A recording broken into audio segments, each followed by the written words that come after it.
ఈ రోజు ఈ రాష్ట్రంలో జరిగినటువంటి మున్సిపాలిటీ ఎలక్షన్లలో ఏదులాపురం మున్సిపాలిటీకి ఒక ప్రత్యేకమైనటువంటి అవకాశం ఉంది.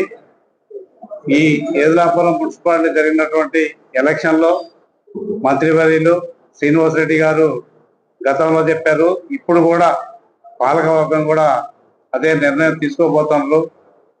ఈ ఏదైతే ఇప్పుడు జరిగినటువంటి ఈ రాష్ట్రంలో మున్సిపాలిటీలల్లా రోడ్లు మోడలుగా ఏదులాపురం మున్సిపాలిటీ తీసుకొని అనేక అభివృద్ధి కార్యక్రమాలు, సంక్షేమ పథకాలు చేసే కార్యక్రమం మంత్రి గారు చేపడతారు. కాబట్టి అది కూడా ఇక్కడ ఉన్నటువంటి ఏదులాపురం మున్సిపాలిటీ పరిధిలో ఉన్నటువంటి ప్రజల యొక్క అభిమానంతో గతంలో ఏ ప్రభుత్వం ఉన్నా ఇక్కడ ఉన్నటువంటి లోకల్ నాయకత్వం మిత్రపక్షాలు ఉండేవి, అభివృద్ధికి నోచుకున్నటువంటి ప్రాంతం. కాబట్టి మా కాంగ్రెస్ పార్టీని అత్యధిక మెజార్టీతోనే అత్యధిక ఓట్లను గెలిపించినటువంటి ప్రజానికానికి ఈ యొక్క వేదిక ద్వారా మా చైర్మన్ గారి ద్వారా తెలియపరుస్తూ మునుముందు కూడా అనేక రకాలుగా ఈ యొక్క ఏదులాపురం మున్సిపాలిటీని అభివృద్ధి చేసే కార్యక్రమంలో వాళ్ళ భాగస్వామ్యం ఉండాలని, అట్లనే ప్రజల మద్దతు కూడా కావాలని కోరుకుంటూ ఈ అవకాశం ఇచ్చిన మీ అందరికీ కూడా మరొకసారి ధన్యవాదాలు తెలుపుతా ఉన్నాం.